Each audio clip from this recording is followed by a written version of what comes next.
هقولك ازاي تلبسي الكروب جاكيت بطريقه مختلفه. ارت ستوديو هيسهلها عليكي. تعرفي ان هي نازله بقوه قوي السنه دي، وخصوصا في فصل الصيف، لانه بيديلك اكتر من لوك.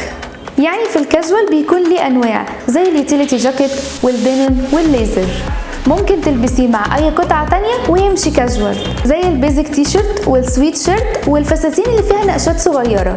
كمان تقدري تلبسيه على الجينز بانواعه وكمان الجيبات. وطبعا هنكمل اللوك بتاعنا بشوزة سبورت زي السنيكرز او الباليرينا.